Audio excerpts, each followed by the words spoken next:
In this nitty-gritty basics Let's Play live stream, we're going to be playing American Mah Jongg at I Love Mahj.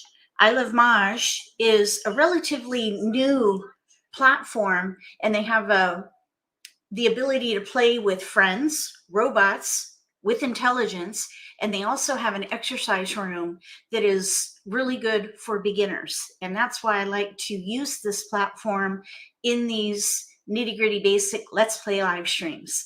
If you have not tried playing there yet, you can get a 3-week trial if you enter MAHJLIFE as a promo code when you try it out. And incidentally, I am a channel partner there, or not a channel partner, an affiliate partner. So if you decide to do a paid subscription, I get a small commission, and I appreciate the support if you decide to use MAHJLIFE as your promo code. I want to say thank you so much for watching my videos. Thank you, channel members, for supporting MAHJLIFE, and moderators, thank you for helping monitor chat today. The format for today is nitty-gritty, which means we're going to stop any socialization. We're not going to do any socializing today because we're going to focus on the topic, and then I'll do gameplay with commentary. So today's format will be just focused on the game. If you like a more relaxed atmosphere or experience, consider joining us on Friday nights when we do Simply Social Let's Play live streams. Same channel, different time, 6 p.m. Eastern time. So I'm going to go ahead and share my screen. Oh, but first, I just need to welcome a couple channel members, Candace and Judy. Thank you for becoming channel members. I have a little thank you for you.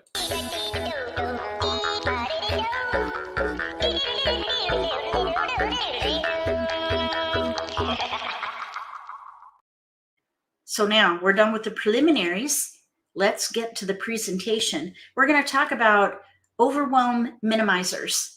These are some ways that you can help minimize any anxiety that you feel while you're learning the game. But there's a disclaimer. Don't stay here. When I share these solutions, they're temporary. They are not meant to be played in the long term.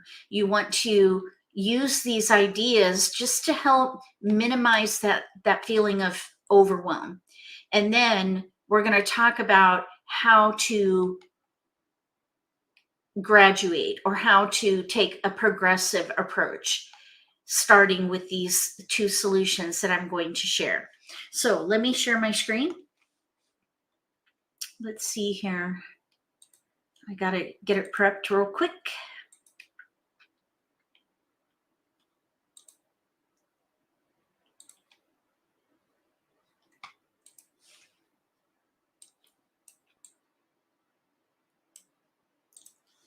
Okay, here we go.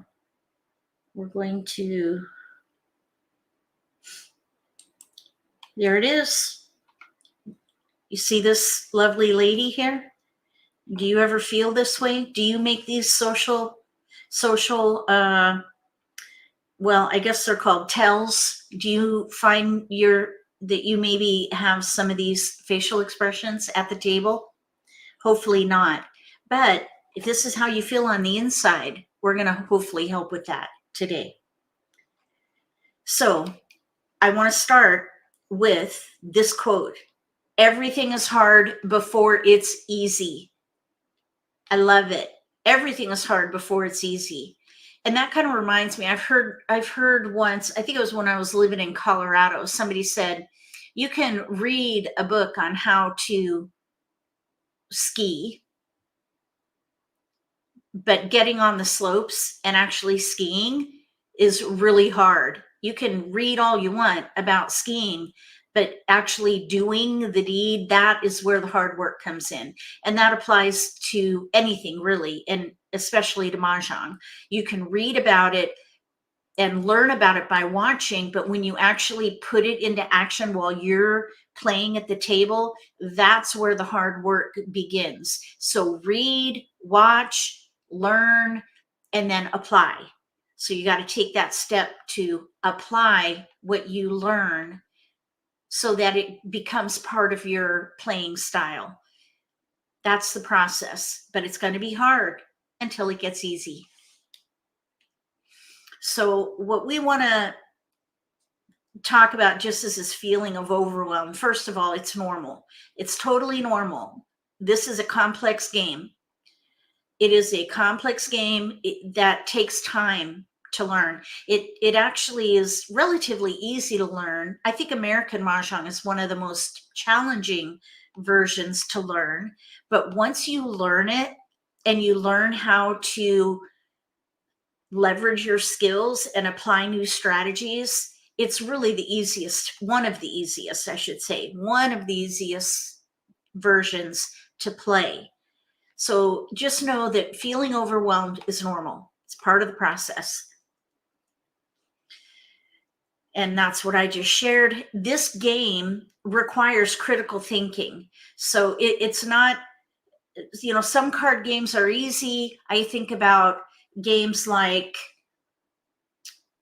Rummy, or let's see, even poker. Some versions of poker are easy, but they all require critical thinking, which is more than just rote behavior. You've got to think through decision making.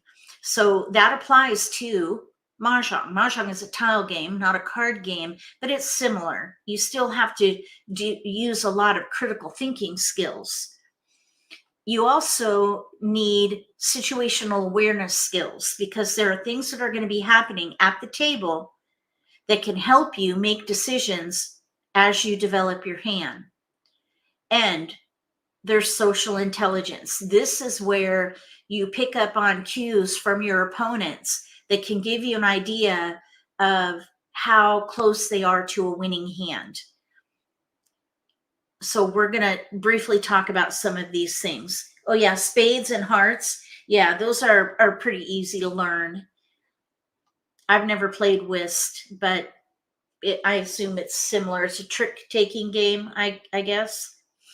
So Mahjong is similar. It's a tile melding game. And I'm just assuming that everybody here is at least a beginner. You've already been through lessons. So this is not how to play the game. It's how to get through that feeling of overwhelm while you're learning how to play. There are lots of rules that you're going to need to learn. And when you take a lesson, typically you're going to get the high level rules. Your instructor is not going to be able to teach you all the rules, because there are many rules that apply to the game that don't necessarily come up in every game. And so during lessons, you're likely going to learn about rules as they apply during the lesson. So you're going to do some additional learning as you play the game and as you play with other people. And then also as you read.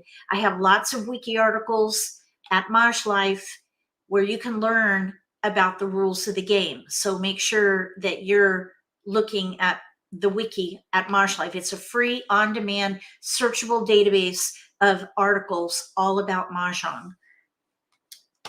So let's see here. When you're first learning, it's important to focus on the fundamentals. You want to get the fundamentals under your belt. And I just want to quickly share that there are some instructors who are teaching house rules as if they're the rules, and they may or may not know better. Not everybody teaches how to play Mahjong based on National Mah Jongg League rules. Some people are taught how to play using house rules, and then they propagate that as being the rules of the game. So just be mindful of that. And if you ever play with experienced players in a new group and you run across a situation where they make a correction with maybe a misunderstanding of a ruling, just listen and validate. Go to MAHJLIFE, use the wiki, use a couple keywords, and find an article where you can confirm the rule from the league. because they are the source for American Mah Jongg using National Mah Jongg League rules.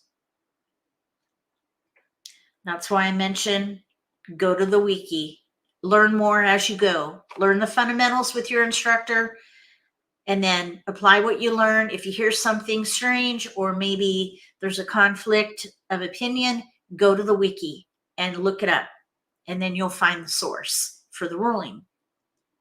Also consider that everyone learns a little bit differently. And even if you're taking a lesson with an instructor, and maybe it's, let's say, a 2-hour session, 3 weeks in a row, not everyone is going to learn what is being taught each session. Sometimes it's going to take time. So hopefully you will have taken lessons from a really good instructor who repeats themselves, especially on the fundamentals of the game. So consider that everybody learns a little bit differently.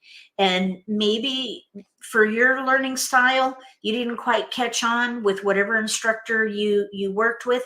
You may find another instructor who will speak more your language or your learning style. Everybody has a different learning style, and everybody has a different teaching style as well. So try not to take it personally if you feel overwhelmed learning this game. It's totally normal, especially if you think about these things. Mahjong is a complex game. There are a lot of rules that can't be covered in a lesson, and also everybody learns a little differently. So the bottom line here is don't take it personally, don't take it hard, don't be hard on yourself. And hopefully these ideas that I'm going to share today will help you reduce that feeling of anxiety when you're playing the game. The first solution is called the T-zone. I like to call it an on-ramp for the game. The idea here is that you're going to play the categories that form a T on the card. 2, 4, 6, 8, consecutive run, 3, 6, 9, and odds, 1, 3, 5, 7, 9. It creates like a T on your card. So you're going to play the 3 across the middle and the 1 on the bottom. That creates a T. So as you are learning how to make decisions and develop a hand, do the Charleston, and then pick and discard, you're only going to play hands in these categories: 2, 4, 6, 8, consecutive run, 3, 6, 9, and odds, 1, 3, 5, 7, 9. So we're going to play at I Love Mahj, and we're going to focus on doing the Charleston in the T zone, and we'll do 1 or 2 hands, or one or two exercises in their exercise room. So let me share my screen so that you can see.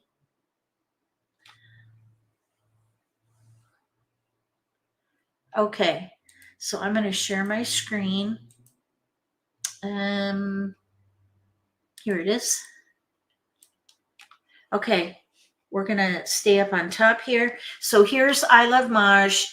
When you click on, after you create a login, you're going to click play and then game launchpad. This is where you can play with friends or robots. And by the way, the robots have 3 different levels of intellect. So if you're a beginner, play at the level 1. And if you're intermediate, play level 2. If you're advanced, play level 3 to be challenged. Down below that, you can see where you can play with friends, which is wonderful, or you can just play with strangers by playing with online players. And then down below that, that is where the exercise room is. They have something called Make a Hand that I recommend if you're brand new to the game. You can kind of learn how to navigate the card using that tool. We're going to focus on Charleston practice. So I'm going to click that radio button right there, and we're going to click Start Exercise. So we're going to do the first Charleston practice. I call it Charleston modeling. because we're not going to actually do pick and discard. We're just going to stay in the Charleston. That's really half the game when you set yourself up for success before picking and discarding one tile at a time. It's kind of like you get 3 picks at one time so that you can exponentially improve your dealt hand in a series of passes. So we're going to go ahead and practice that. And we're going to stay in the T zone. So what we're going to do is look at the dealt hand, and we're going to target multiples. You want to target multiples. That means you want to look for pair pung kong. In this case, we have a pair of E's and a pair of 9s. So train yourself to target multiples. American Mah Jongg is a game of multiples. If you start there, you're going to set yourself up for success. So we're going to start with the 9 since we're focused on the T zone.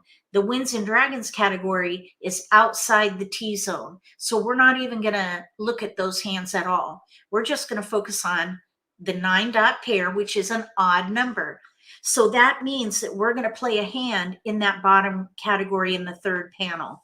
And that's all we're going to focus on. It limits the number of options, but it allows you to focus and just kind of cut down on the noise. It's like if you ever feel overstimulated with choices, it's a way to minimize that. So that's what we're going to do. And since we're holding 9s, I would recommend holding other odd tiles. So you want to keep the tiles that can be used in that category. That would be called playing at the category level. So we're playing in odds, T-zone, and we're just going to gather tiles for that category until we run out of discards. We have evens, winds, and a dragon. Since we have a pair of 9 dots, we might be able to use this dragon. So let's start here. I think we should let a 2-dot with a 6 and then the east go. Kind of break it up and do the best you can with a pass. Different suits, different numbers. You want to mitigate risk and know that every pass is going to have some level of risk, and that's okay. So try not to feel too overwhelmed or anxious about passing. Just do the best you can with whatever tiles remain, or do the best you can with misfit tiles. We're getting rid of the misfits. So do the best you can. Mitigate the risk. So we're going to pass, and we're going to keep any odd tile. And that's all we're going to focus on. So let's do 4, 6, and maybe let's say we got a green dragon there. Let's let another wind go. Actually, you know what? Let's give the east to a different player, because we just gave an east to the player on our right. So we're going to give an east to the player across from us now. We got 8s, and we're not playing evens, so we're going to break that up, and we'll let the red dragon go this time. Yeah, we have a pair of green dragons, which is really not helpful at the moment. Okay, so now we have 2s and 8s. Here's a pair of 8s. We're going to keep going. We have tiles we can pass, and we're just going to break up the 8 because we're playing in odds. We got a 9, and here's a 3. We have a north, a 2, and an 8. That can go. And now we have a 7 band. We have an east, west. I try not to pass 2 winds together. At this point, I would look at my keepers, which we have almost all keepers. We have odds and a flower, and then a pair of green dragons. Because we have a 3-band pair and a 7-band pair with a 9-dot pair, the only way we're going to be able to use that green dragon would be if we play the 4th hand down. 1, 3, 5 dragon or 5, 7, 9 dragon, and we don't have a 1, we don't have a 5. So if this were my hand, I would probably let the green dragon go. Focus on number tiles. You're going to have a lot more flexibility there. If you look at that category, there's only 1 hand with dragons. So by just letting that go, then we can just remove that line from the options and focus on just number tiles.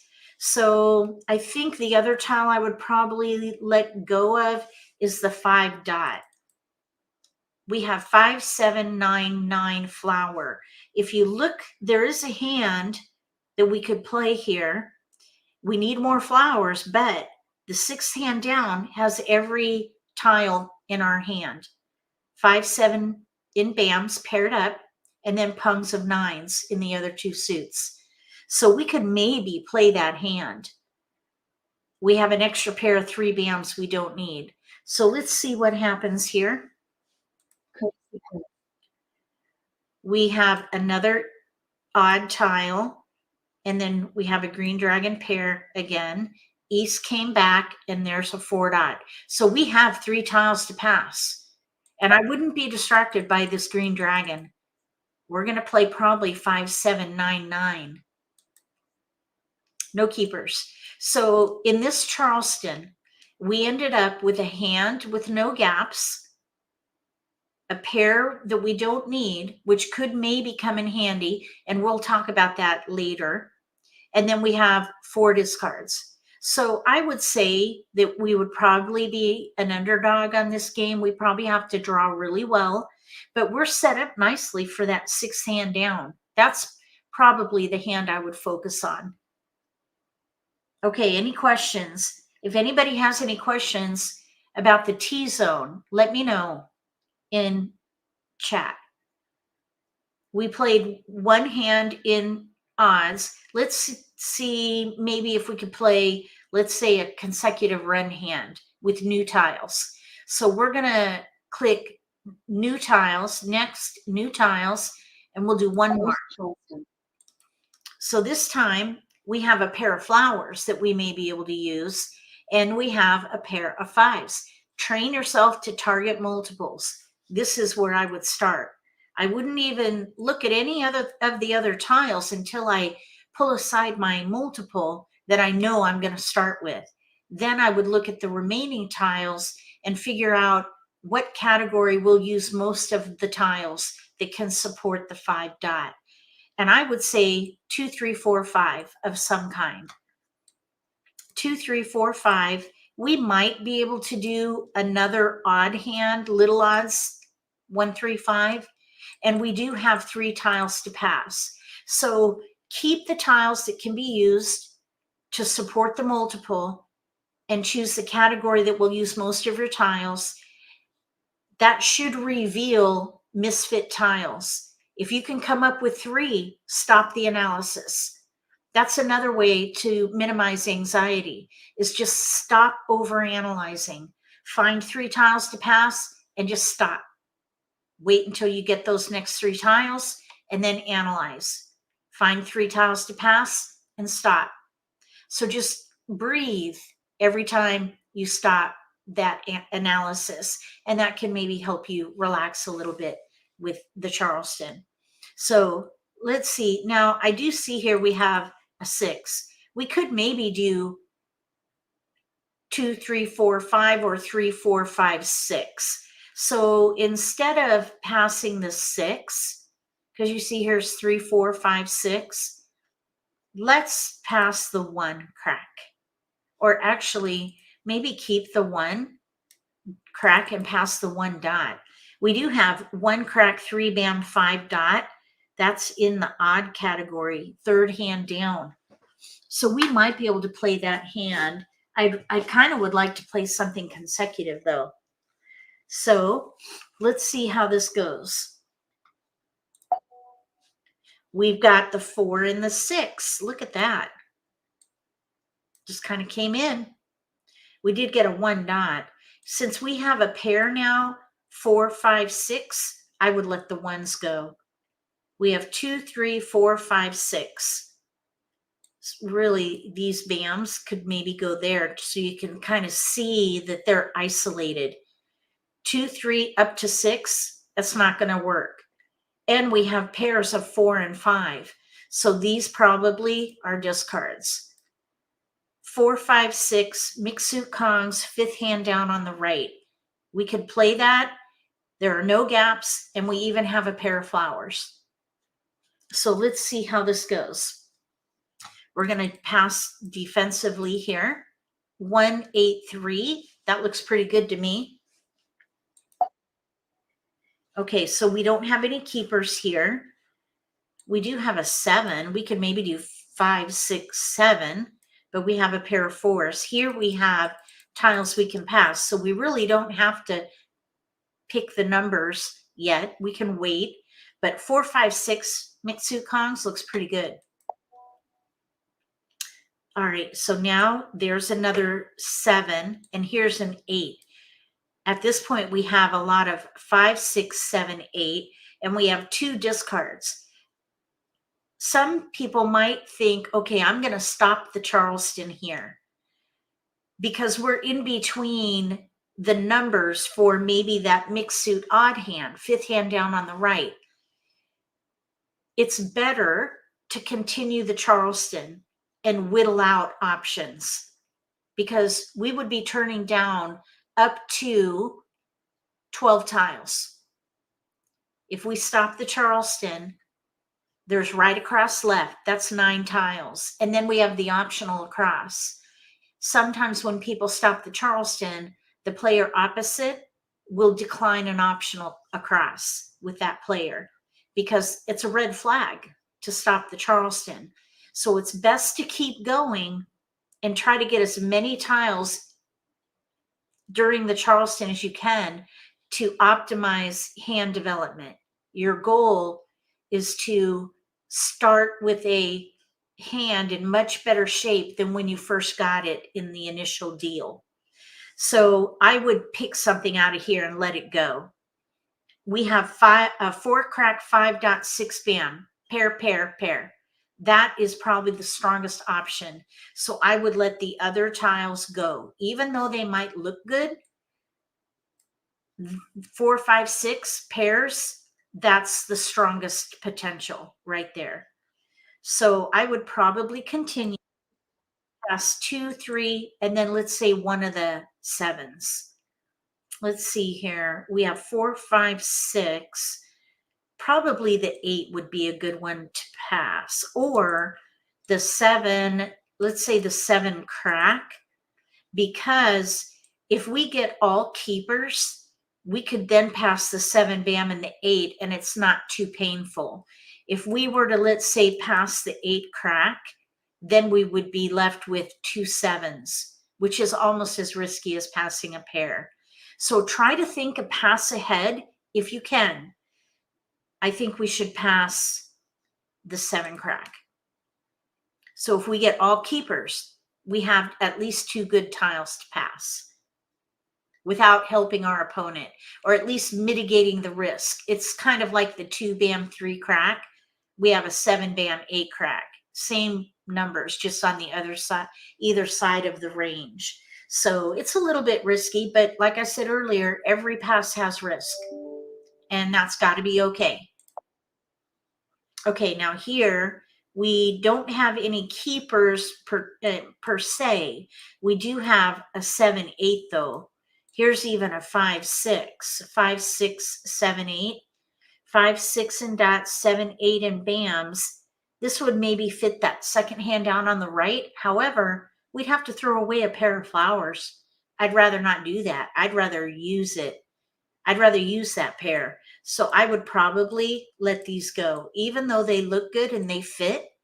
4 5 6 consecutive pairs there look best. So there's good, better, best. You want to go with the best and continue passing defensively. So let's pass one of each suit. 1 7 8. That's a fine pass. A little bit risky, but every pass is going to have some risk. Okay, we didn't get any keepers here. So let's pass 2 8 different suits. We got a keeper. Oh my gosh, we got 2. Look at that. Oh my goodness. 4 5 6 mixed suit Kongs. 5th hand down on the right. We even have 3 tiles we can pass. We would be a front runner on this one. We have only 3 discards. And we're East with an extra. We have 2 discards. We actually are set for this hand. We have our pair of flowers, and we can Kong each one of these blocks. We are a clear front runner on this particular hand. So after the Charleston, look at the number of discards that you have. If you have less than 4 discards and you know what hand you're playing, you have no gaps, kind of like this, you would be a front runner. That just means that you can take risks because you're probably way out in front of all your opponents. If you have 4 discards, you're a contender and you want to pull back on risk a little bit. Be a little bit mindful about your discarding because you want to mitigate risk if you're a contender. If you have more than 4 discards, you would be an underdog. And that is where you want to take a low risk approach and be very mindful of risk, and maybe even fold your hand. Try to play it out, see if you can improve that hand. But if you can't recover enough ground to put yourself as a contender or a front runner before, let's say, the middle game, which is about 60 tiles, if you can't get there quick enough, you might even consider folding and just play another game, wait for the next game too, where you maybe are in a better position to play. So keep an eye on the number of discards after the Charleston. So we played 2 hands in the T-zone. I want to go back to the presentation because I want to share another disclaimer with another solution. So I'm going to share my screen again differently. We're going to go back here, and then I'm going to go back to my presentation.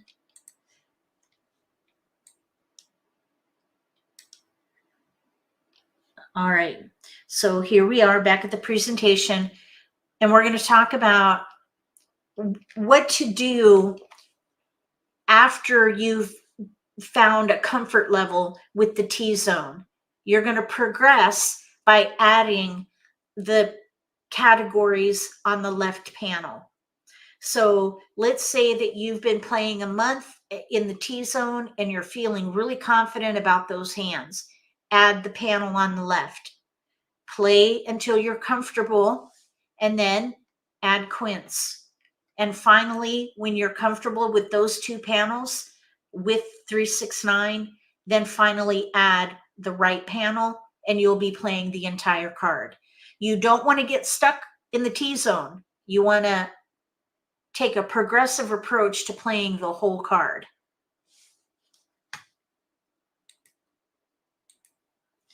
I want to also share that sometimes new players tend to be attracted to consecutive run. It is the most flexible category on the card. It is a powerful category because of that. And there's that tendency to want to play there, but don't get stuck there because there's so much more to be enjoyed. So I have another solution. If you find that you're gravitating to consecutive run too often, and this is called the V-zone bypass. We're going to bypass consecutive run. So for time, you're going to only play hands in 2, 4, 6, 8, odds, and 3, 6, 9. So you're not going to play consecutive run. You're just going to train yourself to focus on into other categories on the card. So we're going to go back to I Love Mahj, and we'll play either 2, 4, 6, 8 or 3, 6, 9. We're not going to play consecutive run because we're going to practice playing outside that category and stay in the T-zone or the V-zone. The V-zone bypass. We're bypassing consecutive run. So we've already played an odd hand. So let's see if we can play an even or a 3, 6, 9 hand now. On I Love Mahj.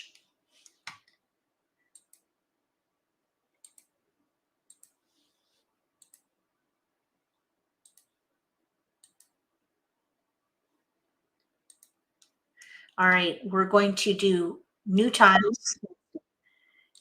And we have a pair of 2s and a pair of 4s. Serendipitous. We're going to play evens, 2s and 4s. So we're going to try to make it work. We're going to let the winds go. So let's let the east go with a 1 and maybe a 9 dot. That's not too bad. We have a 6, and we're just going to keep every even tile. We're not going to discriminate. We're just going to keep every even tile. We have lots of 7s in here, but we're going to focus on evens. There's a 6. We're just going to keep that. Here we have a 7 crack, 9 dot, 3 dot. We have tiles we can pass, so we're going to keep going. Let's pass 1. Let's say with, let's see, we just gave them a 7 dot. Let's give them a 5 crack and an east. Okay, no keepers. Let's pass 1, 5 with a 7. No keepers. Looks like other people might be playing evens. So let's see. Let's pass 1 of each suit. 3, 7, 9. Courtesy. Okay, we got a 4. So we ended up with, oh, we still get 1 more pass. Let's pass 9, 3 with a 7. How about that? I would have loved to have gotten an 8. Right now we have a gap, no 8. But we have a pretty good chance at playing a 2, 4, 6, 8 hand. We have, let's see, 8 tiles and a flower. Although if you look in the even category, the flower hands are in 1 suit, and we clearly have mixed suits. So I would say the flower is a discard. That means we have 5 discards. And that number of discards makes us an underdog. So until we further develop this hand in evens, we would want to take a low risk approach playing the game. And that means discarding as safely as possible and maybe even considering a fold, especially if your opponents are making exposures. If someone gets to having 2 exposures and you're still working on hand development, you've got a gap or maybe some weaknesses, which we'll talk about, then you might consider folding and just discard as safely as possible. It's a really great exercise playing not to lose. So basically you fold and just discard as safely as possible based on what's happening at the table. Namely, you discard what's out, what is visible on the table, discards and exposures. You just discard those tiles that you see. That is the best way to train yourself with discard planning. So even though you're not playing to win when you fold, you can play not to lose. Discard safely, or as safely as possible. Okay, so let's play one more. Let's see if we can do a 3, 6, 9 hand now with new tiles. So we do have no multiples, but we do have a 6 and a 9. I just want to use this opportunity to show you that you can make just about anything work with American Mah Jongg. It's a very flexible game. So we're going to try to play a 3, 6, 9 hand. Even though we have 2 5s, we have some 2, 4, 6, 8 potential. I just want to do a demonstration on how you can do a really good job on hand development just by making the right decisions at the right time. So from the get-go, we're going to focus on 3, 6, 9, and let's just see how this turns out. So we're going to pass defensively and pass a wind, a dragon, and then a number tile, maybe the 5. Since we have 2 5s, I would parse out those like numbers to different players so that we're also left here with 8s. So we want to try to parse those out to different players instead of sending them to one player. So try to remember who you gave numbers to if you can. Some people don't have a strong short-term memory like me. I tend to forget who I pass what. So if that is overwhelming, just don't worry about it. But if you can do it, try to remember what you pass to these players. So here we're going to the right. And let's just tuck these in and see. Here's a keeper. We got a 3 and a 6 because we're trying to get all 3, 6, 9. We're just going to hoard those numbers. And we're not going to care what suit it is. We're just going to keep them. And incidentally, there is, I maybe could have kept that dragon because there are 2 hands with dragons in 3, 6, 9. So even if you make mistakes, you can recover. Let's just keep the dragon and see what happens. If we get the green dragon back, we might be able to use it. But you can see that the dragon hands for 3, 6, 9 are opposite. So we may or may not even be able to use the dragons. All right, so now we're going to parse out the 8s and then probably the 5 as well. So let's send a 5 bam with an 8 and the east. And that way we have no like numbers left in our misfits. We're going to parse them out. Okay, so we got 1s, which is not helpful. We did get a 9. There's another 3, 6, 9 tile. All right, so now let's see. We have like numbers with 1s. So let's parse that out. Maybe we can do 1, 7, 4, one of each suit. That's a great pass. We got another 9 and a dragon. We have 2 1s. And so basically 5 discards. We can totally keep going. So let's pass 1 dot, let's say with a 5 crack and an 8 bam. That's another great pass. Little number, middle number, big number, different suits. We got another 9. Keep it. Here's a north, a 7, and a 2. That is a fantastic pass. A wind, a big number, and a little number, even, odd, 2 different suits. This is the best kind of pass you can do. This is the most benign pass you can do, as an example. All right, let's keep going here. No keepers. We're looking for 3, 6, 9. We have 1 bam, 5 bam, or maybe let's say the 4 with a 7. Right there. 1, 4, 7. That's not too bad. No keepers. Oh, we got a red dragon. We could maybe use it. Let's say for the 4th hand down, although we have no flowers. We have like numbers with 5s and a 2.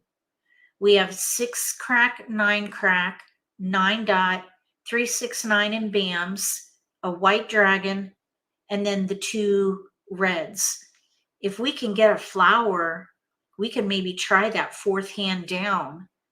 So probably what I would do is send 1, 5, the 2, and then I would pick something here, like maybe the 9, let's say the 9 crack. There's another hand in here we might be able to play that has no gaps. Let me just show it to you here. Let's put this over here. 3 bam, 6 crack, 9 bam, red dragon. This would be the 2nd hand from the bottom under 3, 6, 9. That is called a knitted pattern because the middle number corresponds with the dragon. Bam, crack, bam, crack. So there's potential there. So I would probably keep that. This 9 dot probably will be a discard. So we have 5 discards, including a 5 crack. So we're going to pass through. And let's just pass one of each suit. Let's see here. How would we do that? 5 bam with a 9 crack. That's one of each suit. That's a great pass. 2 dot, 5 bam, 9 crack.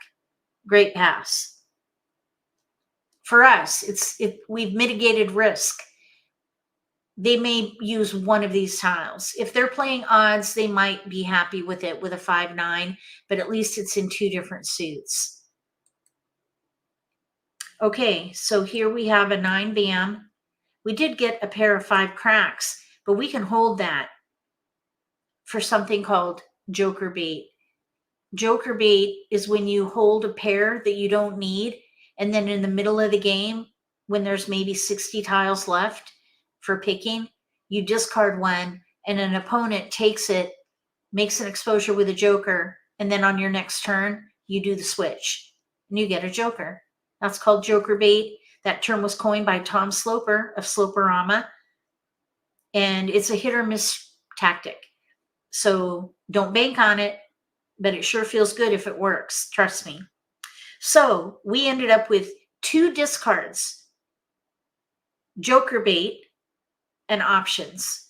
So I would say we're probably a contender for this hand because we have options. If we get a flower, I would probably play that 4th hand down. 3, 6, 9, pungs of dragons. If we do not get flowers, I probably would let the white dragon go after the 7 and the 9, and then maybe focus on the second hand from the bottom, let the 6 bam go, and try to play 3, 6, 9 knitted, second hand from the bottom. All right. Any questions about the T zone or the V zone? Overwhelm minimizers. The caveat is to make sure that you don't get stuck in these zones. And you want to do the same thing with the V zone as you do with the T zone. You would add each panel as you gain a comfort level playing the V zone. So after doing the V zone, add the T zone back. So you're going to bring in the consecutive run category, and then you're going to add the left panel, then the middle panel, and then the right panel, so that you're playing the whole card. That's the caveat. You've got to be able to progress to using the entire card. And that is how you're going to make the most out of playing this game. Most people enjoy playing this game because it exercises your brain, keeps your brain active, but it also exercises your social skills, gets you involved and out with other people, which is a healthy activity. So I hope that you enjoyed that. We're going to go ahead and play with robots now. So I'm going to share my screen again, and we'll join a table and we'll play the game fully. We're going to exit. We'll go up here on top, and then we're going to scroll up, and we'll play with intermediate robots. Intermediate robots. I'm going to click. Oh, let's see. I guess we could make it official. I don't think it really matters. It doesn't matter to me. You could play just for fun if you don't want to collect statistics on your performance. But I like to track my performance. I don't look very often, though. I prefer to just focus on the current game and do my best. If I play my best at each game, that's the best I can do. So I try not to focus too much on the statistics, but some people do enjoy that. We're going to play with robots now. So we're going to play throughout the card. We're just going to open it up. We're going to say that we're comfortable with the T zone, the V zone, and we've added all the panels. So now we're just going to talk about decision making, starting with the Charleston, and then we'll talk about defensive passing, and then we'll assess our position, and then we'll start playing the pick and discard phase of the game, and I'll talk through decision making and tactics, strategies. And if anyone has any questions, let me know along the way. Wes says he likes to keep up with the stats. Good. That's good. Some people are challenged by that, and it's a good way to challenge yourself. Okay, so let's see. We have a pair of green dragons. So that's where I would start. Pair of green dragon. What can we do with a pair of green dragons?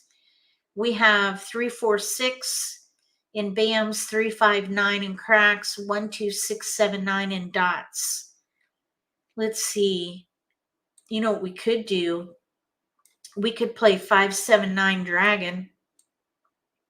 579 dragon. This is the 5th hand down under odds.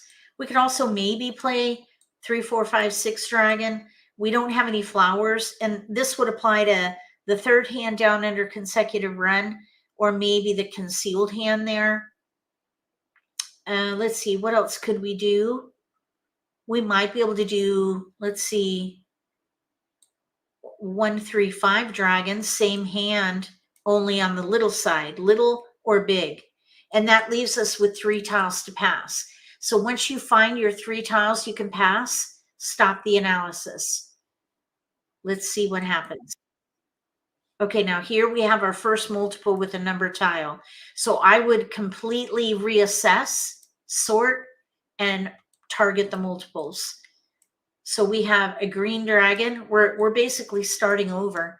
We have a 6-band pair with a green dragon pair. Let's see. So I'm thinking maybe consecutive run. Let's see, 6-band pair, green dragon. Maybe we could play a 3, 6, 9 knitted. We have wins. I don't think the wins are going to be helpful with this particular hand, so I'd probably let that go. Let the wins go one at a time. Okay, here's a 5. Now we have 3, 4, 5, 6 dragon. Here's a 3 crack. We have 3 tiles we can pass. 5, 7, 8, or 5, 7 east. Okay, let's see what we can do here. We have an 8 bam. Let's see, south 2.8 crack. I don't think those are very helpful there. If we get a 2 bam, we might be able to play the concealed even hand, but we have a gap, no flowers. I'm thinking that if we can, maybe we can try for a knitted 3, 6, 9, because that won't require flowers. Second hand from the bottom. You want to try to play a hand that doesn't have any gaps. Gap hand comes with a lot of risk, especially if it's a pair gap. So let's pass south 2.8. Oh, look at that. 5, 4, 3, 4, 5. I would let the knitted idea go completely, because now we have 3 consecutive pairs. 3, 4, 5, 6, pair 4, 5, 6, and dragon. I would love to get a flower in here. We could play that concealed consecutive hand. So let's pass 3, 8, 9, one of each suit. We did end up getting a 3 dot, but it's not helpful.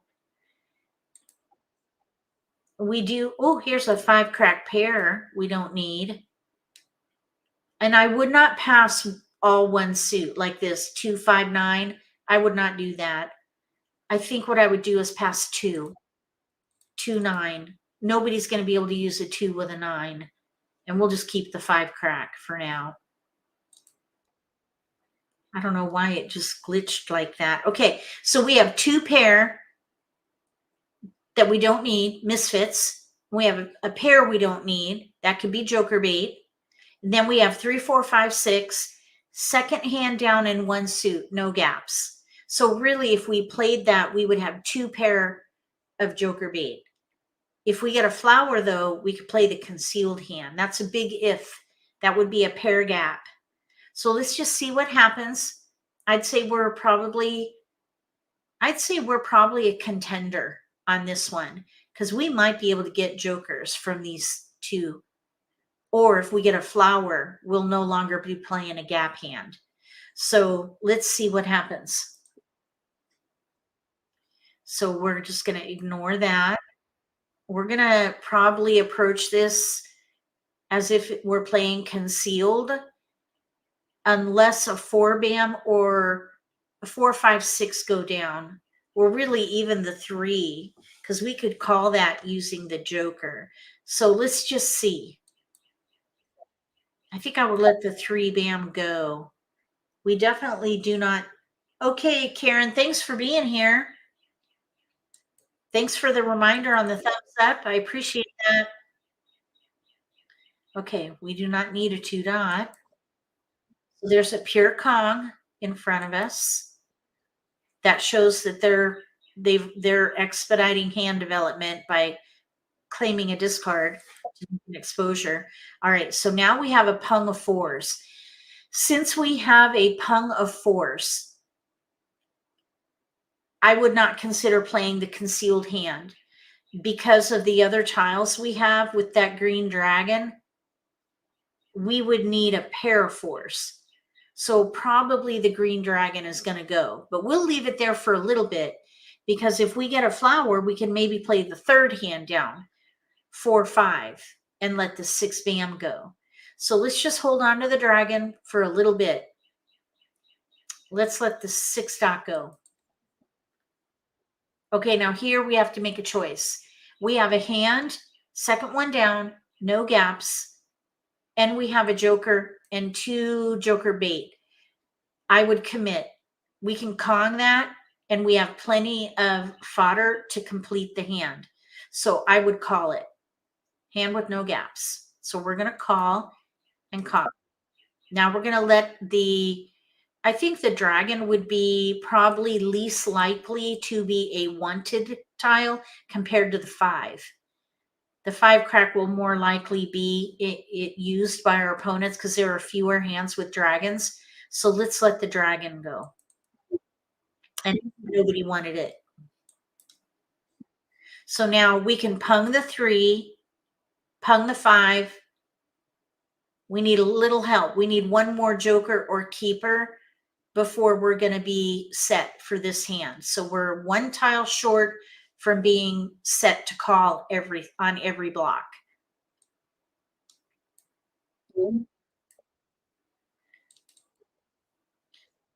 Now we want to try to hold the 5 crack until we're at about 60 tiles remaining.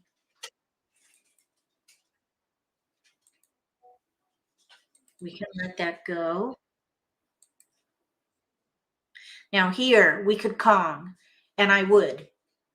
Because if we don't Kong now, we're going to have to Kong later and use a joker. So I would just call and Kong. And we'll let the 2 crack go. We can still Kong the 5. We just need one good pick for the 3.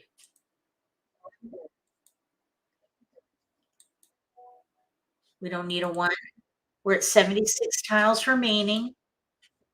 Okay, now there's a pure Kong of flowers there. So they clearly are playing to win. We have 2 exposures with flowers and 2s. So with 4 flowers, they could be playing like numbers. They could also be playing the second hand down under, oh, let's see. Wait, no, not the second hand down. Sorry. They're playing like numbers with 2s. That's the only hand they could be playing here. I was thinking of a year hand, but that's a pair, second hand down. So you look for where there are 4 flowers with Kong of 2s. The only hand they could be playing is like numbers with 2s. And there are 2 bams out right now and a 2 crack.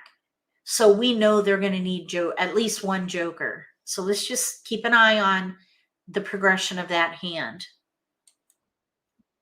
So we have a pure pung to our right. We're at 75 tiles remaining.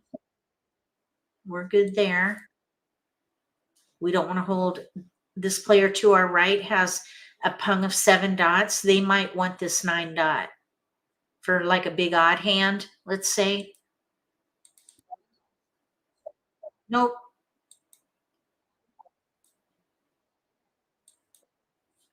Oh, we already had that. We want a 3. A 3 bam, a 6 bam would be great because then we can get our joker back. Oh, somebody got it. What we really want in here is a 3 bam. We have the potential for a pure hand, which will double the value.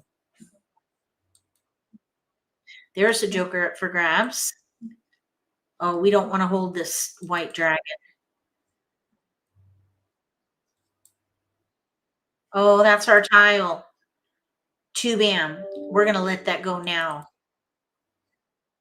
Okay, so now the opponent across from us, they need like numbers with 2s, and all 3 2 bams are down.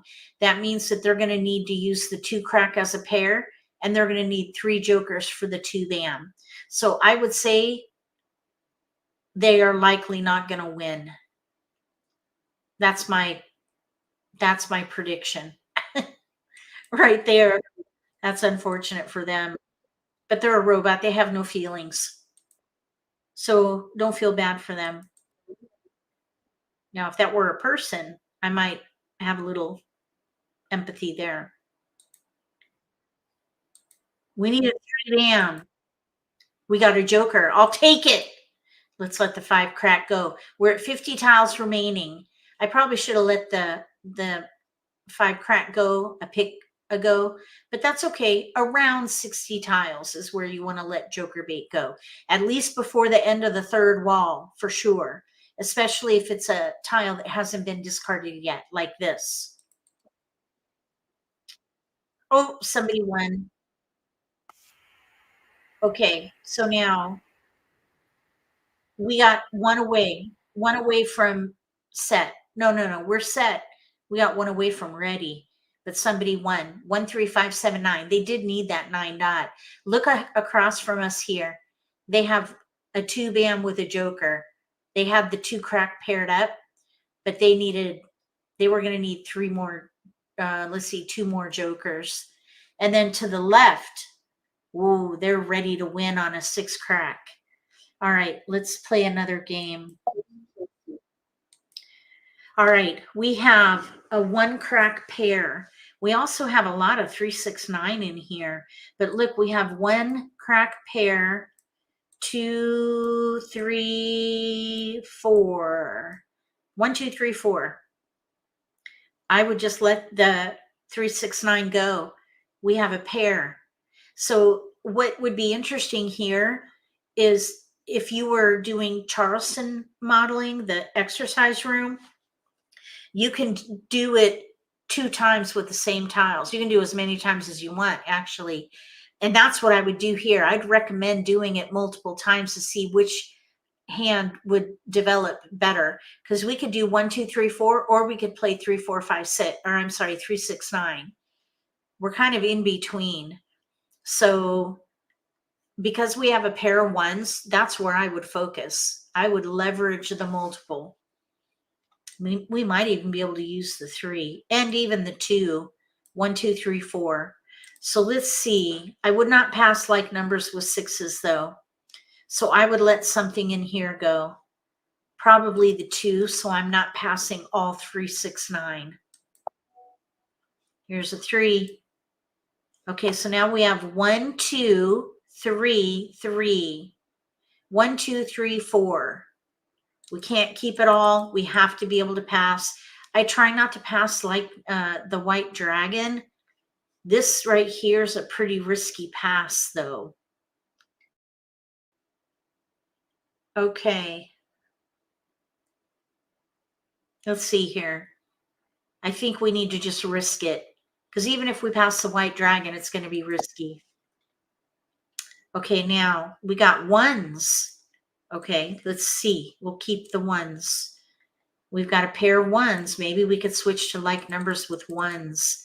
So at this point, I would now, we let something go because we only have 2 tiles to pass. So we could keep like numbers with 1s. We could keep 1, 2, 3, 4, or we can maybe try to use the 3 bam. Let's see here. 1, 3, 5. We have no 5 bam. 1, 2, 3, 4. Probably I would let a 1 dot go because we have no flowers. I wouldn't consider playing like numbers with 1s. Even though we have the dragons, we have no flowers. There's a 1 and a 3. And we have the dragons. Look at these dragons. We're going to keep going. Okay. So we have 1, 2, 3, 4. I would focus on 1, 2, 3, 4 and break up the 3. This is really risky. I think I would probably pass the white dragon here because a 1, 3 dragon corresponding, that's pretty risky. All right, and then I would parse that dragon to somebody else. Spread the krakens. The krakens are dragons. All right, let's see. Let's pass 1-9 south. No keepers. So let's pass a wind, an 8, let's say with the 3. That would be pretty safe. All right, now we have joker bait with the south. We have 3 discards and a hand with no gaps. Actually, we really technically have 4 discards, but if we get a flower, we might be able to play the concealed hand. So I'd keep that red dragon. Even though there's a red dragon being discarded right now, we could maybe play the concealed hand. So I'd say we have 3 discards with joker bait and options. Probably the second hand down though, pung kong, 1 suit, is what I would focus on. So I'd say we are probably a contender. That's our tile, but we're not ready. All right, here's an 8 crack. It looks pretty, but it's not helpful. Let's see. We could probably let the two dot go, or maybe the 8. Let's see if we can hold on to this wind until 60 tiles remaining.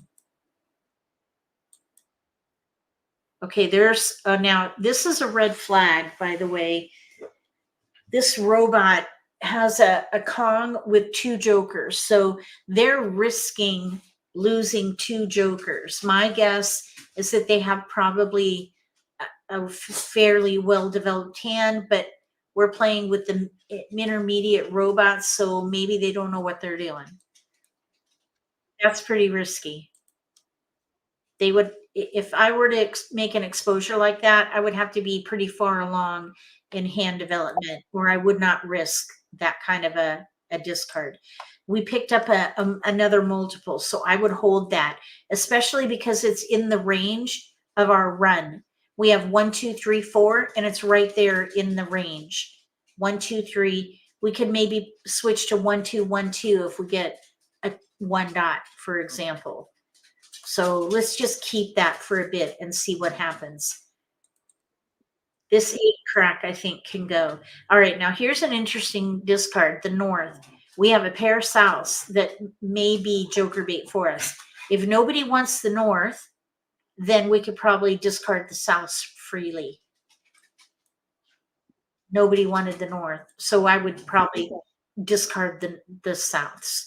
This 3 crack would be a call for us. We could pung that. If we play 1, 2, 3, 4, pung kong, we have a hand with no gaps, so I would call. And then discard that south. So now the 2 dot is joker bait, and the red dragon is a discard. So now the 2 dot we're going to try to hold until 60 tiles remaining. And we can't call the 2 or the 4. We need to gather.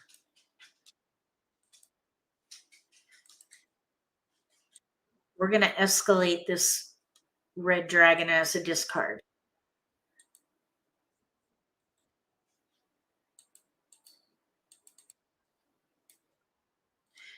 All right. Now the player on our right has a Kong of 3s, so we probably should discard the 4 bam next, or 5, because they may want that. Here's a 4 crack. That's our tile, but we're not ready for it. That's okay. Oh, this will be interesting. Let's see if they take it. No, they did not. So let's let it go. So you just kind of react. If a tile that you're keeping for whatever reason goes down and there's no interest, escalate it as a discard.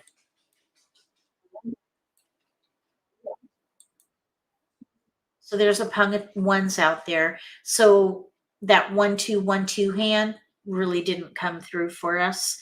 That would be the 6th hand down under consecutive run. So now I would probably let that go. It looks like nobody's playing north and south. So that'll maybe be a good discard in the end game. We're at 70 tiles remaining. Okay, this is our joker bait. Let's see if someone takes it with a joker. No, they did not. So now we have It looks like all of our tiles, let's see, 8 dot is not out yet. Nobody wanted the 2 dot. Let's see, we're at 67 tiles remaining. So let's just let the 6 dot go here. Oh, there's a exposure with jokers. We got lots of jokers up for grabs. Here's one. So we'll double click for joker exchange.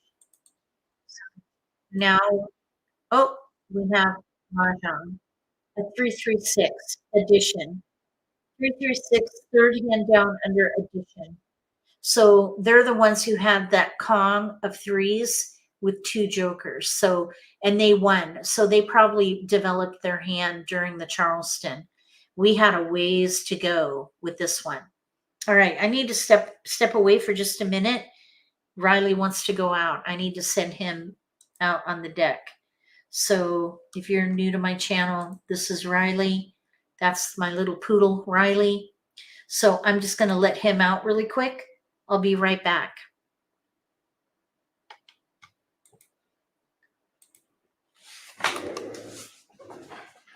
Come on, Riley.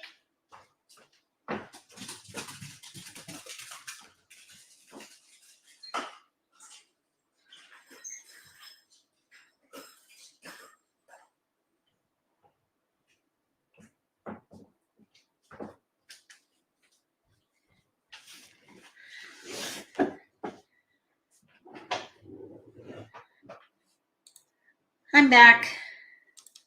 Here we go. Thank you. I just opened the back door so he can let himself out there.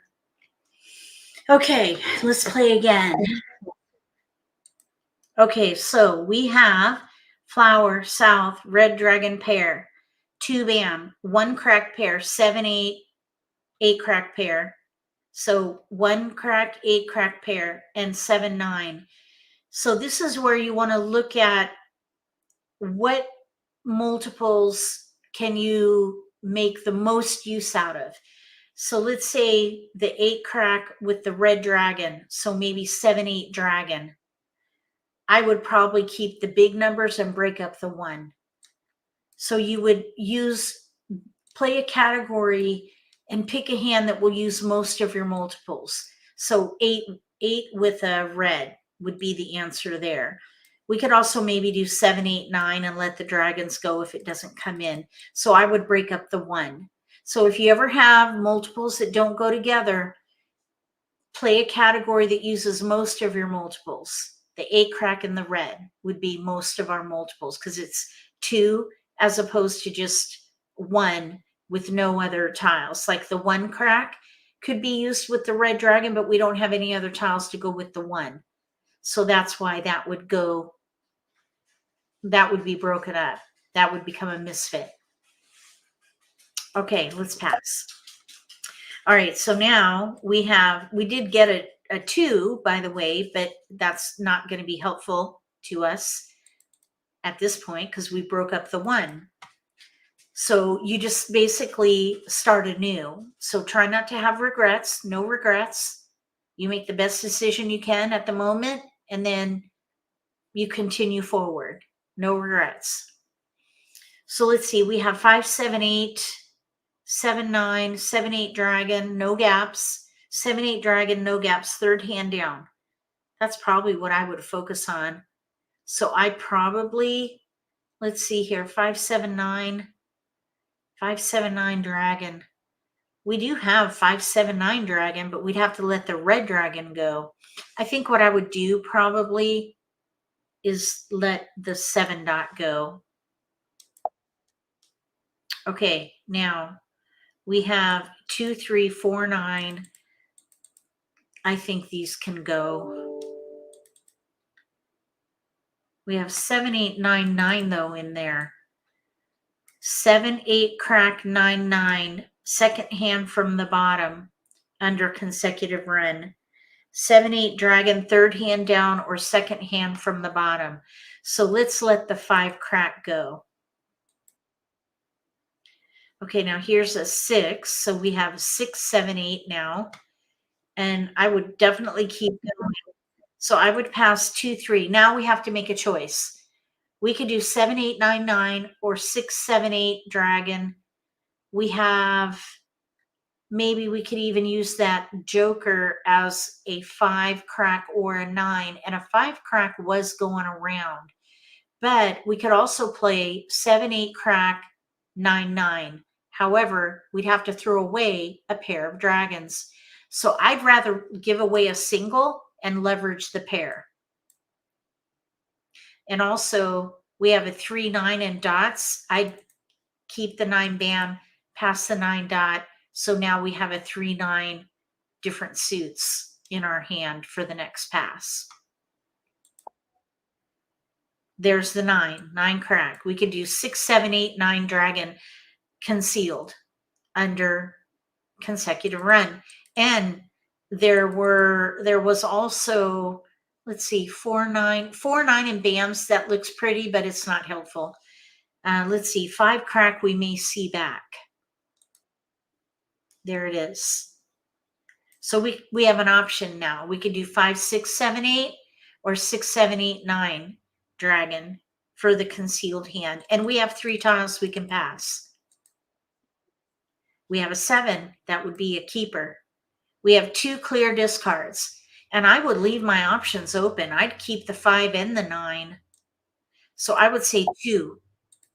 We might even get the 5 crack. I think there were 2 5 cracks going around. We didn't get it. That's all right. I would say we're maybe, I'd say we are a contender here. We could do 7-8 dragon with a pair of flowers, third hand down, or we could play the concealed hand. We have 2 clear discards and options. So I'd say we're a contender on this one. We're good. Oh, there's a 7 now. So with a pung in with the 7, I would not play the concealed hand. I'd probably play 7-8 dragon, third hand down, and leverage that pung. So the 6 and the 5 and this 9 go away, and the joker can maybe be used for the 8 or the red dragon. And of course, we're going to need a flower. The robots are throwing flowers, so we have an uphill battle there. We have a weakness. That would be an example of a weakness. We need a pair, and we have only 1. That is our only weakness, really. No, that's not true. We need to Kong the 8 and the red. We can only Kong one of them. So I'd say we have 2 weaknesses because we have only a pair for what needs to be a Kong. So that would be shallow. We need it to be much deeper. We need another keeper in here. So we have 2 weaknesses right now. Oh, well, that's interesting. Look at what we just picked up. 6, 7, 8. 5, 6, 7, 8. We could maybe switch back to the concealed hand and let the 7 go now that we have a 6 crack. Or we could play 5, 6, 7, 8, pung, kong, pung, kong. Let's just see what happens. We could even play 5 through 9, first consecutive hand, use the red dragon as joker bait. Let's just see what happens. I think somebody kept the 5 crack though. Somebody here kept the 5 crack. Okay, now here we have to make a choice. I think I would go ahead and call. Let's Kong. Because we could play 6, 7, 8 Kongs and use the red as joker bait. Let's call. Kong. Okay, let's throw the 9. So now we have options. We could play the 3rd hand down or the 4th hand down. 1, 2, 3, 5th hand down. 1 suit Kongs. Depending on what we draw. Okay, there goes the 6. Let's see if someone takes it. No. So now I'd probably let that go and focus on the red. We don't need a white. Don't need a white dragon. All right. Here we go. We need to keep. We got to keep her in here. Okay, now here's one thing you might think to yourself is, What about if I keep the 6 since nobody wanted it? And then we let the red dragon go because we're not seeing red dragons out. Maybe someone's holding the red dragons because the other dragons are out. So somebody could be playing a 1-suit dragon hand, like the hand we're playing, maybe with little numbers. So you might go through that thought process, but try not to get stuck on that too much. I think it's 6 one, half dozen the other, because we don't know where that 6 crack is. There's only one more 6 crack. It could be in the very last tile of the wall, and we would have to wait either for another joker or the other 6. So it's 2 sides of the same coin. Let's let the 6 go. We're going to keep the dragon. So we're going to play 7-8 dragon.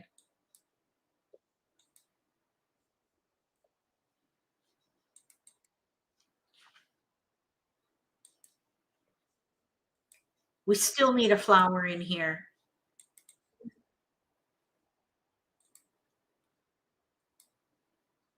I would love to draw a flower. Oh, and now we're down we may even be able to do a pure hand if we can get a red dragon. Oh, 7 bam, 57 tiles remaining. Oh, there's a 7 bam out already. We may not be able to get a joker exchange here. Nobody wanted it. Okay, we need a flower.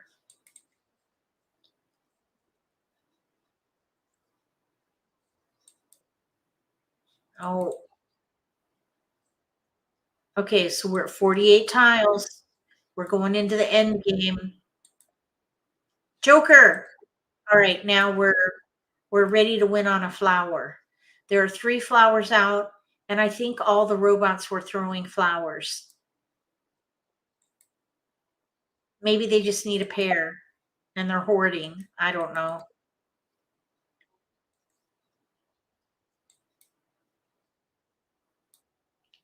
No, we don't want that.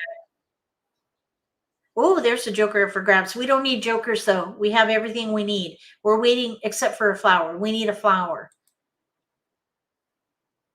Okay, now here we could call that, and it's clear that we're playing either 7-8-9, let's say 6-7-8 or 7-8-9 Kongs.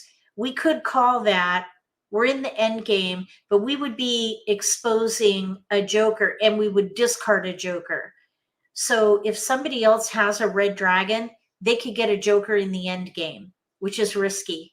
I would ignore it and stay concealed. We're not going to go for a pure hand. It's just too risky in the end game. If that happened in the middle game, I might consider it. But we don't know where that red dragon is. Oh, there it is. Mahjong. We did it. Woohoo! Okay, so the red dragon is in the wall. Red dragon in the wall.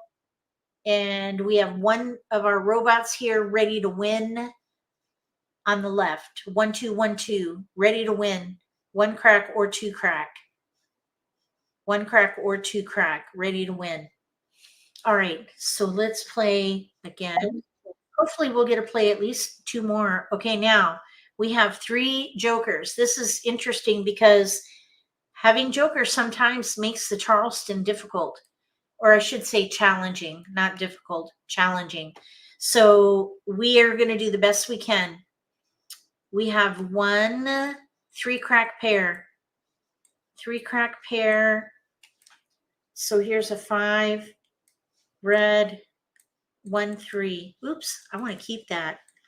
1 3 3 5, no gaps. I would say second hand down in 2 suits, and I would just stop there because we need 3 tiles to pass. So I'm thinking we're going to play a little odd hand. There's a 1 1 3 3 5. There we go. I would let that red dragon go.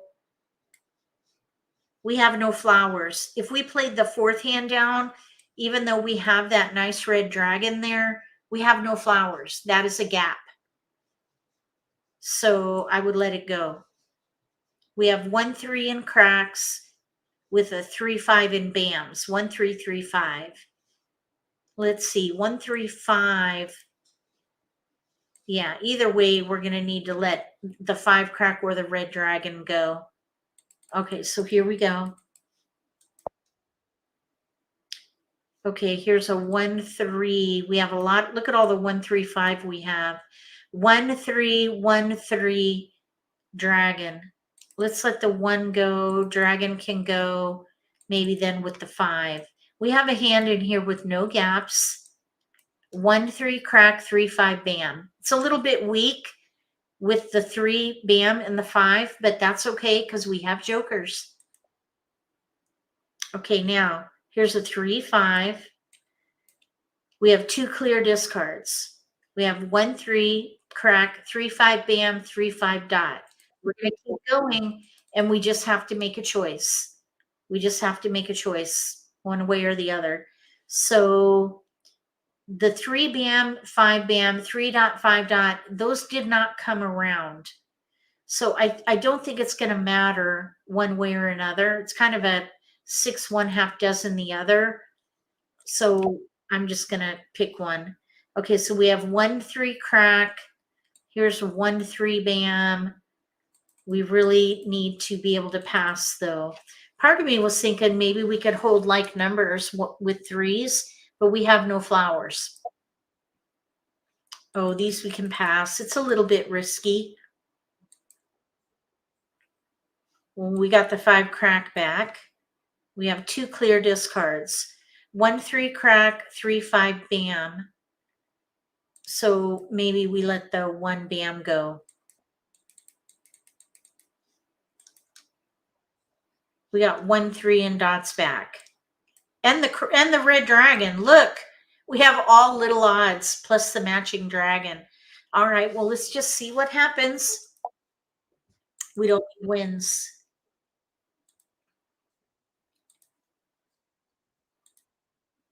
One dot. That's probably not very helpful, really. 1 dot pair. We have a 1 crack pair already. Okay, so let's let the red dragon go. I don't think there's much we can do with a 1 3 1 3. There's not. 1 3 3 5 I think is the best hand for us.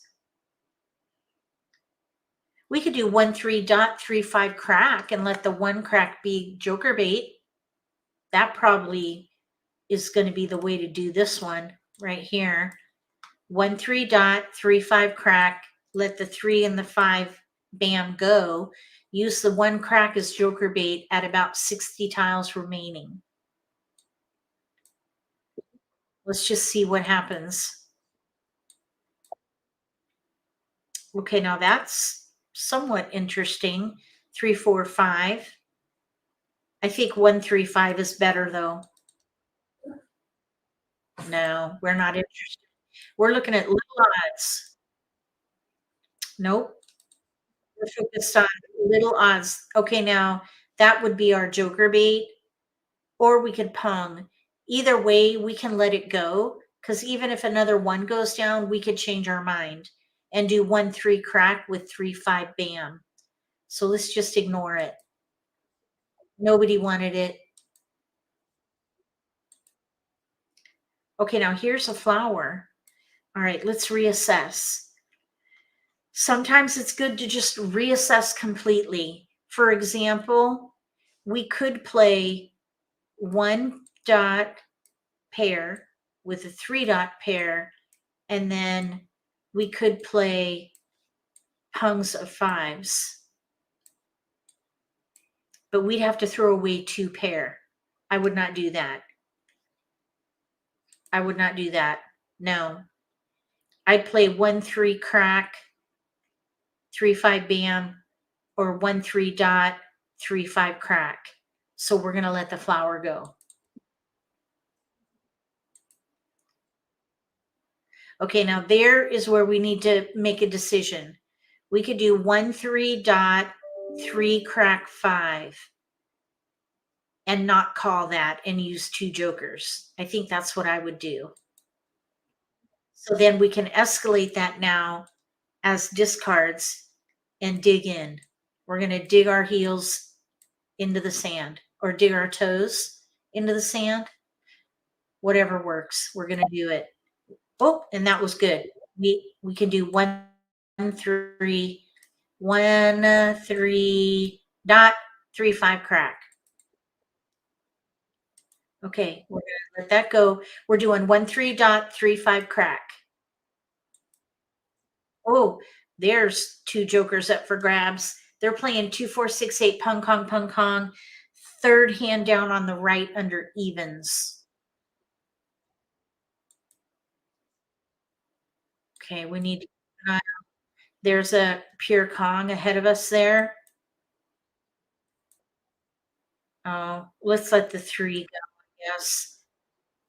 Okay, so let's see here. They need 2 crack 4, 6 8 bam. So they need a 2 crack and an 8 bam to our right. We're at 69 tiles remaining. Oh, we got a keeper. So the 1 crack is our joker bait. And it was thrown right up here a while ago. Nobody wanted it, so it's probably going to be a miss.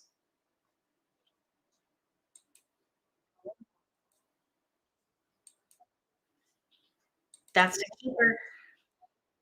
We're looking good. 1 away from ready.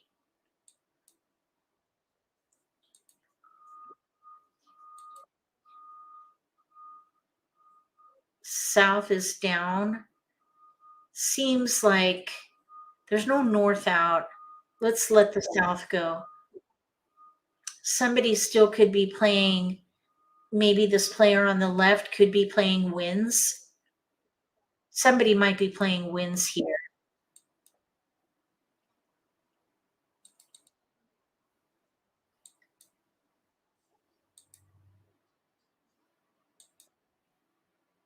Okay, 1 2 3 5. That looks pretty. Don't be distracted. We have a hand with no gaps. We're good. Oh yeah, we don't need 6. We need 1 good pick and we'll be ready on triple weight is what I'm calling it. Triple weight. 1 of 3 tiles will give us a win. We still need a keeper though. Oh, okay, they got their 2. They're ready to win on a 8 bam. We're gonna call. We're gonna Kong. And now we're ready to win on a double weight. We need a 1 dot or a 3 dot to win. The player to our right is on a multiple weight. They're waiting to complete an 8 bam Kong. We have a better chance of winning here.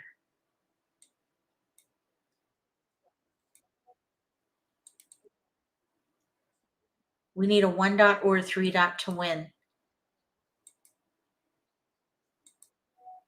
We got it. Mahjong. Woohoo! Woohoo! We did it. I needed to give it a proper woohoo. So we have little odds. Let's see. Oh, they weren't quite ready over here. They're still too shallow with their 8 bam pair. Across from us, 1 2 1 2. It looks like is what they're doing. To our right, it looks like 7 8 9 mixed suit Kongs. They have a pung of 1s that they don't need. That's kind of painful there. All right, let's play again. Okay, we have a pung of 4s. That's where we start. I just think it really simplifies decision making. If you have a multiple, target the multiple and then let that drive your hand. It really simplifies decision making. With the 4 dot, we could play 3 4, 1 2 3 4, like numbers with 4s. We've got options in here. Here's a 2 3 4. And we even have a dragon we might be able to use. And we have 3 tiles we can pass. 7 8, 9. 1 of each suit. It's a little bit risky, but we have a potential for like numbers with 4s. We could do 2 3 4 in dots. Probably we could make this a little bit better. Instead of passing 7 8 9,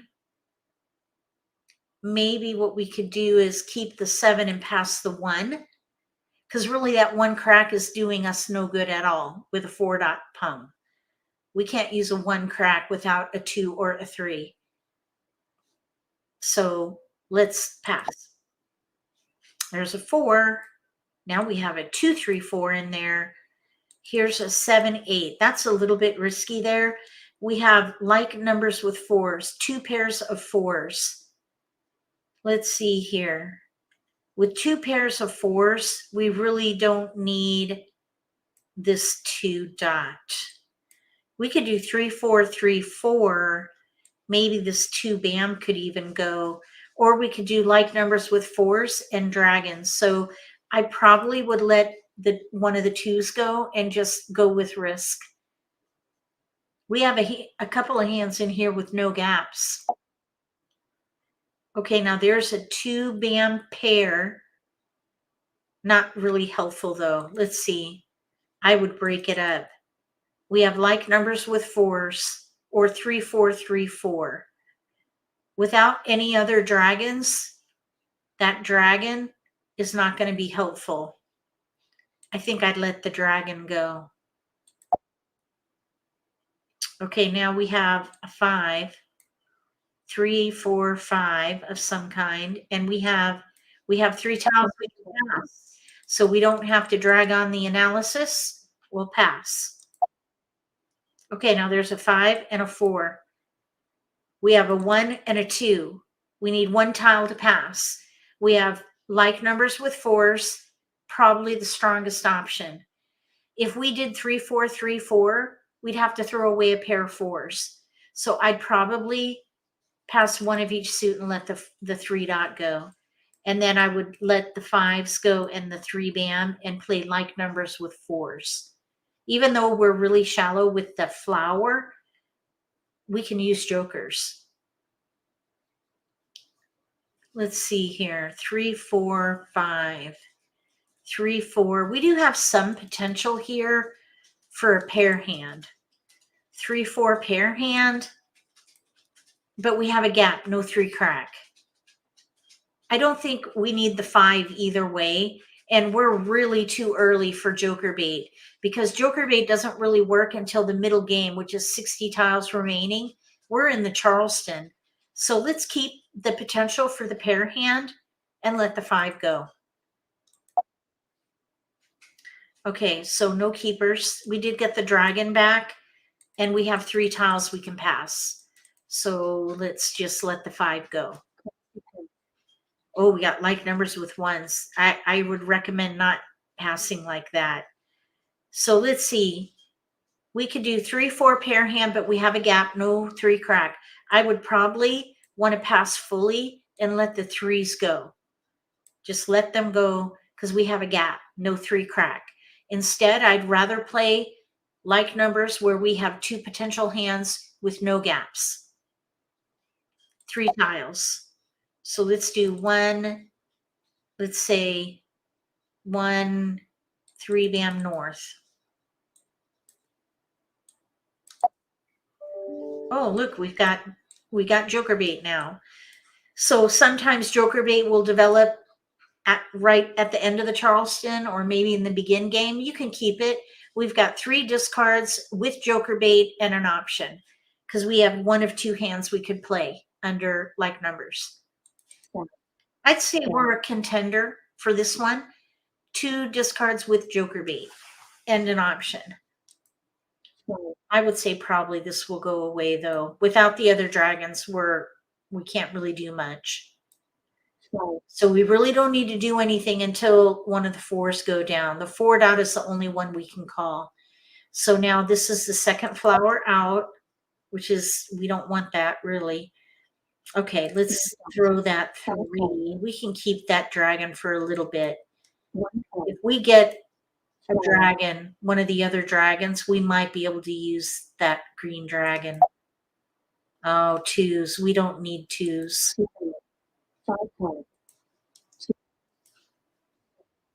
We're good. The robots are throwing flowers again. They're either conging them or discarding them, I have found. Oh, good. We got a joker. That's nice.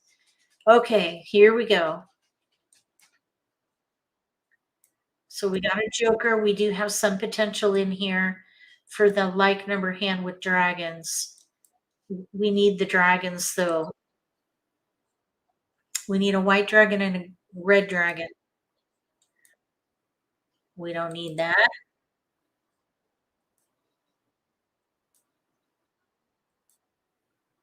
Don't need 8.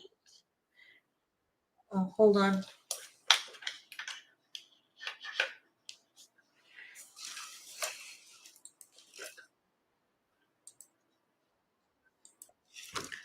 We got the flower. Awesome. Thankfully, we got a flower. Nope, we're good there. We got the 4 crack. 4 crack, pump. I'd probably play like numbers with flowers. 4 flowers. We can Kong the 4 dot and the 4 crack. We have our pair. We have 2 discards. I'd say we jumped up to front runner now. So your position can change. We're at 64 tiles remaining. We have 1 pick before the very middle of the game, 60 tiles, and we're 2 away from ready. I'd say we're a front runner now. So we started as a contender. Now we're a front runner. Even if we get a white dragon or a red dragon, we'll be ready on the concealed hand. 8 dot call. Yeah. Okay, now there's a player on the left with 2 exposures, so they're furthering the development of the hand. And we have another exposure, Pung, red, which means probably this like number hand with dragons, we ought to forego. Oh, we got the red. So now we're ready to win on a white dragon because we can use the joker for the 4. So we're ready on a white dragon, maybe, if we want to.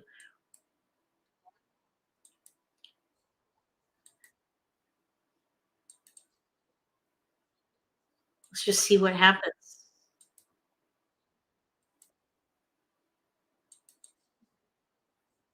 There it is.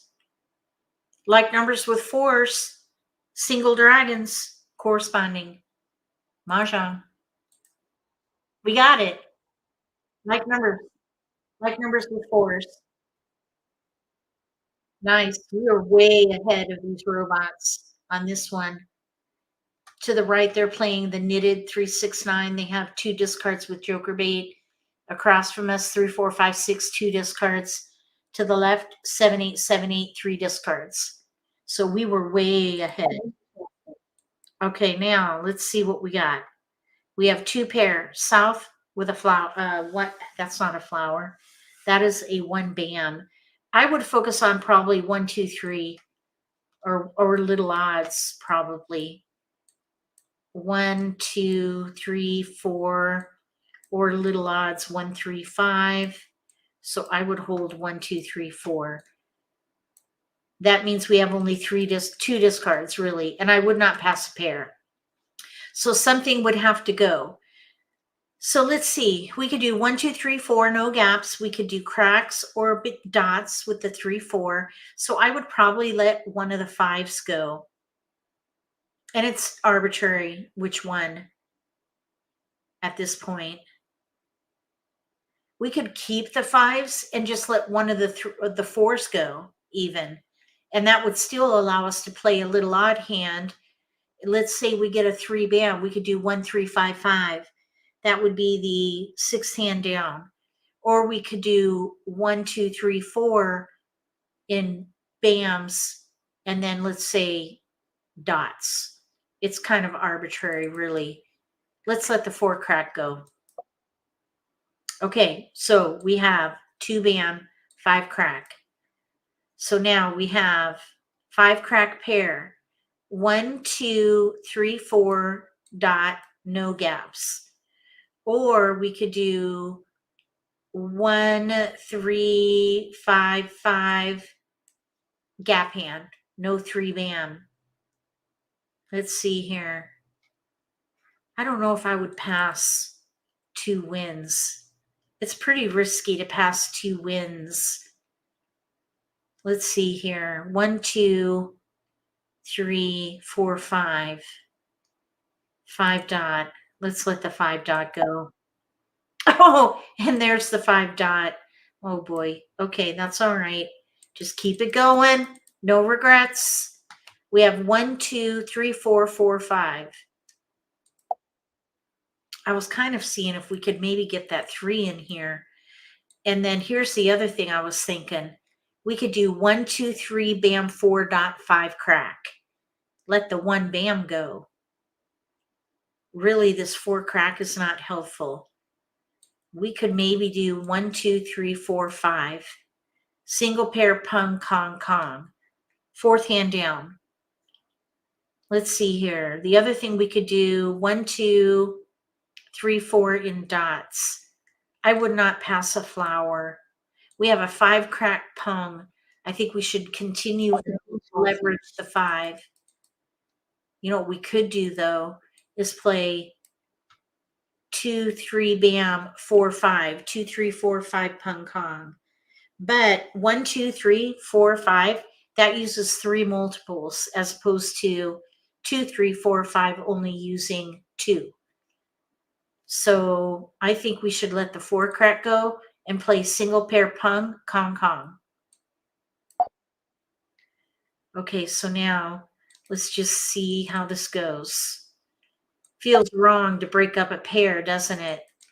But the hand is there, no gaps. We got the 2 back. I don't think I would keep that though, because we don't have the 4 anymore. And I would not pass like numbers. I would ask for 2. 4 crack. All right, so we have 4 discards in a hand with no gaps. I would say we're a contender because we're very shallow. We're weak with our 3 bam and 4 dot. We could kong the 5, but that's it. So we need to gather. We still need to really build the 3 bam 4. Okay, so there's a pair we don't need. We'll keep that 9 bam for a little while. Maybe we should discard this flower. Although if we get more 3 bams, we could do 3, 4, 5 mixed suit kongs. 5th hand down on the right and use the flower. 2 bam. No, we're good there. Oh, that's our tile. We would need to pung, but we're not ready. Joker. There we go. Joker. We can use that for a 3 bam if we need to, unless the 4 dot goes down. I would let the flower go next. 6 bam. Let's see. 3 bam, 4 dot. No, let's let the 6 bam go. Nobody wanted that 6 bam.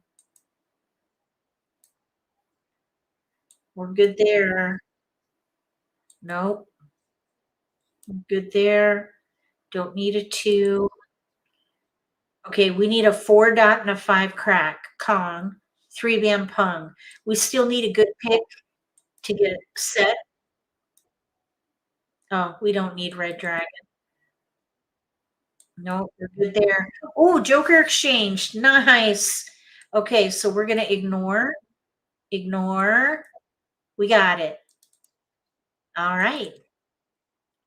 We're set now because we can pung the 3 bam, kong the 4 dot, and the 5. We have a pair we don't need, 9 bam, which I would probably discard pretty soon here.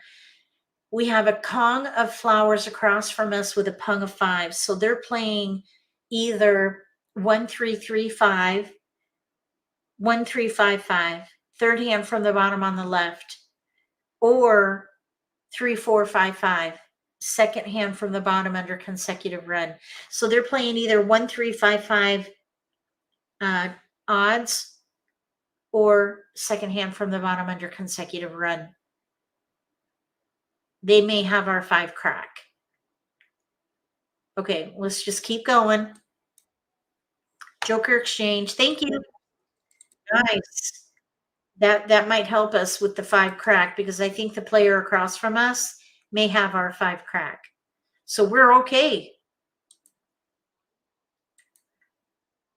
This is why we need jokers in this game. Okay, we don't want to hold a 7 because we don't know. This player to our left could be doing 7, 8, 7, 8. There it is, 7, 8, 7, 8. Okay, now one bam is out. Nobody wanted it. It's good if you can find a discard nobody wants for your last discard before being ready. We're at 68 tiles. Joker, we're ready to win.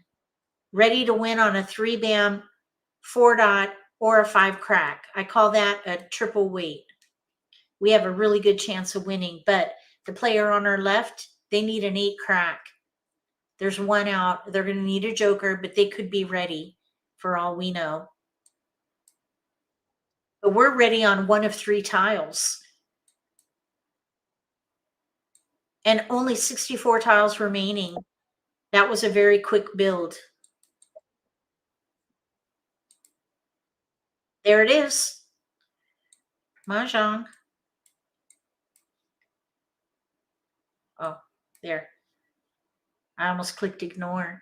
No. Mahjong. Yes. Woohoo. We got Mahjong. 1, 2, 3. Single pair pong, pong, pong. Okay, let's play one more game. One more game. We have a pong of dragons here. And 3, 6, 9. Look at all the 3, 6, 9. Okay, that's really not helpful with a pong of dragons. 3, 6, 9 dragon. The only way really we can use that dragon is if we play knitted. You know what I would do here? 3, 6, 9. 3, 6, 9, 9, 9. 3, 6, 9 is not corresponding. The dragons are opposite in 3, 6, 9. That is such a bummer. Oh, let's see. 9 dot pair. Our strongest multiple is the 9 dot because we have way more tiles to work with. Although we could do 3, 6 crack, 9 dot with the dragon right here. 3, 6 crack. We have a gap, no 6 dot. That's the thing. So how about if we, let's see, if we do 3, 6, 3, 6, let's let the 9 bam go. I usually don't. Wait, what happened? Oh, okay. I got you. Okay, let's see here. I try not to pass flowers. Very risky passing flowers. Okay, there's a 3 crack. What we really want in here is a 6 dot, and we can use jokers. It's a little risky, but we could use jokers and leverage that pong. So let's try it. Let's let the 6 bam go. It's a little bit cringy, I know. Okay, so let's let north 3 bam 7 dot go. We need a 6 dot. We're going to keep going. Oh, Wes, the robot to the right stopped the Charleston. So we can keep going. We're going to pass 3. We'll do 1, 3, 8. We got the 6 dot. We're not playing a gap hand anymore. We have 4 discards and a hand with no gaps. We have 2 weaknesses with our 6s. Those need to be pungs, but we can use jokers. This would be, wait, that's not on this card. I keep doing that. That's last year's hand. I don't know why my mind, I still want to play that hand. That's not on the card. So we're going to recover. Oh my gosh, that's funny. All right, so I was playing a hand, 3, 6, 9 dragon, basically following the pattern of the odd hand, the 5th hand down, but this is not on the card. Oh my gosh.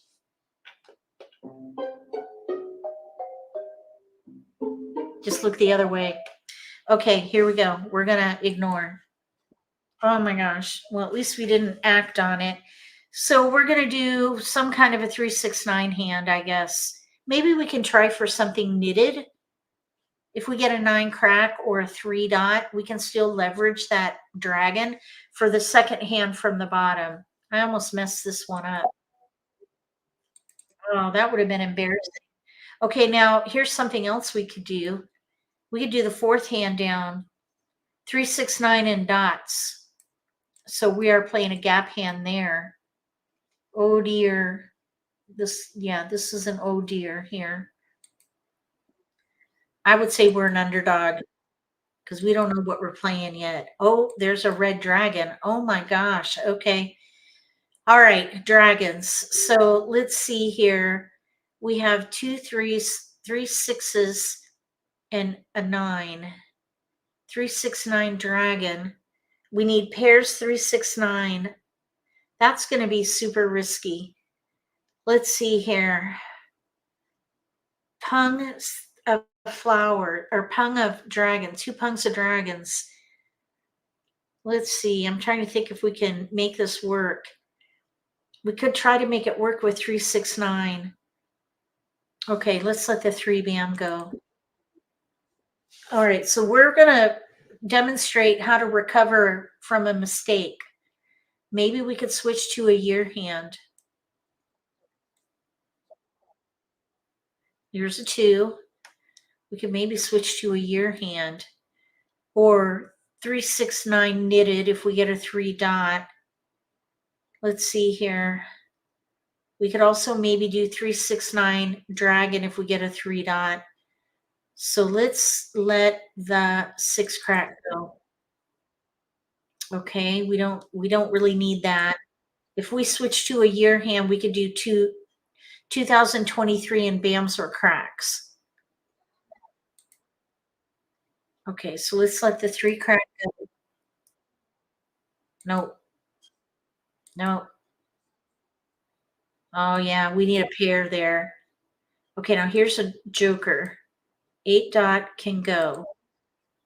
Let's see here. 3 dot. Did I throw a 3 dot? I don't think so. I don't remember now. Okay, there's a 6 dot out.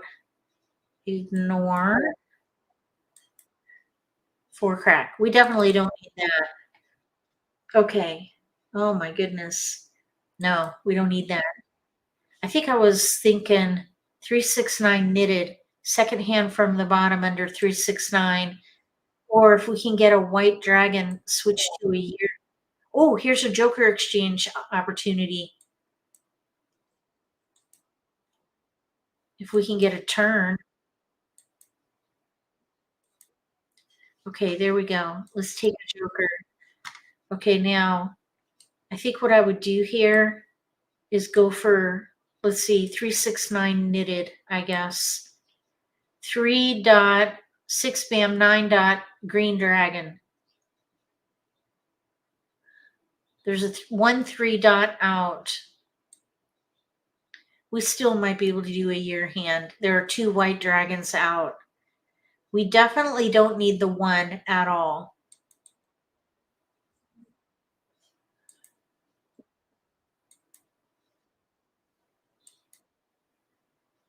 Okay.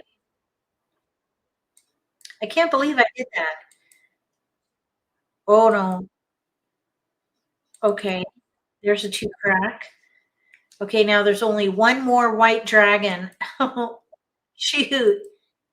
We need that white dragon if we're going to make this work. But we're at the point where we have to make a choice. And that would be a gap and a risky gap at that because 3 white dragons are out. So I would rather use these jokers for the missing 3 dot and play 3-6-9 knitted, no gaps. So that means we need to let these dragons go and the flower. 4 dots. 3 dots. That's a punk. No, that's a Kong. We need to Kong that right now. That's kind of painful. We're risking 2 jokers there, but we kind of have to if we're going to make this work. This is a make it work moment. There are many that can happen when playing Mahjong. Make it work. Oh, we got to keep nice. All right, that needs to be a pung. 369 knitted, second hand from the bottom. This is a recovery mission.